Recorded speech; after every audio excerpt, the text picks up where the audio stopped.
If you live in New York City, you've probably gone over the Brooklyn Bridge a gazillion times. But how much do you really know about it? Like the time P.T. Barnum led 21 elephants over it to reassure the public it was safe? Or that there were parties and champagne vaults inside the bridge? Did you know its designer John Roebling planned an entire shopping arcade at its base, only for the city to just use that space as storage? Did you know its base became one of the most beloved skate parks in the world? This was the skateboarding mecca, it's world famous. This spot is known worldwide, everyone knows about the Brooklyn Banks. Or that since 9/11, more and more barricades have closed the space off? For 14 years, this park has been closed and abandoned. For a lot of students around here, especially being on campus in the city, we don't really have many green spaces. There has not been any investments in this area, Chinatown and Park Row, for over 23 years. But the future for this iconic 9 acres of public space is looking brighter. So when I started in January of 2023, this was all still fenced off. This whole area here. So far, the city has reopened 1.3 acres of the 9.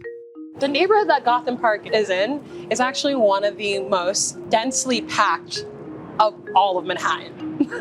Millions of people cross this bridge from around the world every year. But down below, it actually lands like a wall that separates all of our communities. The entirety of this space is so important downtown because it's such a congested area. This is a nexus of all of these neighborhoods around here. The city has designated Gotham Park, a nonprofit set up by Rosa, Steve, and the community, as stewards of the space. Gotham Park is going to be responsible for not only connecting the communities and the areas of Lower Manhattan, but the city as a whole. We serve the Seaport, we serve Chinatown, we serve Fidei. We have Murray Bertram High School right next to us, Pace University right next to us, a lot of schools, a lot of students. It's a third space for people to be in when they're not at school, learning or working, and they're not at home. Communities need third spaces to really exist. When I'm at a park, you could just bump into somebody. We also have our NYCHA housing near us, and a lot of those housing act as naturally occurring retirement communities. So we have a lot of seniors that we serve too. This will definitely open up for us, maybe a sign of hope. The potential here is just awe-inspiring. We're taking leftover, almost abandoned space, and so we want to make it into this place that gives to the community. There is a whole plan for what this 9 acres can be, and it is about dreaming really big, honestly, because you only have one shot at doing it right.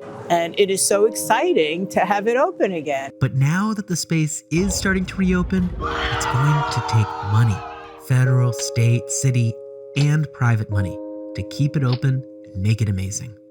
The upside here is just huge and inspirational at a part of Manhattan that really is a crossroads. We're really lucky that this little space is open, and it needs to be much bigger. It hasn't been open that long, and there's already people enjoying it. I think everybody uses the park. I see it, kids from this school, kids from everybody in this building, around the neighborhood, everybody uses the park. It's a good park. A lot of skaters go there. It's a good thing for the community. There's a lot of high school students. I always see a bunch of tourists that come by and they ask how do I get up to Brooklyn Bridge? And they chat, where do I go? It's also good for us, for the children, and for the elderly, because we also have elderly friends, people coming up and down. So, we enjoy it. It makes you happy. It makes you happy. I just imagine this place full of outdoor seating and a restaurant and things. It would be amazing for the neighborhood and for everybody. When parks are invested in and well maintained, it brings neighbors together, they build relationships and ties. That ultimately makes a community safer. This is absolutely a grassroots, community-driven process. The future of Gotham Park is green and growing and inspirational. This is a once-in-a-lifetime opportunity to be part of the history of one of New York City's most important landmarks.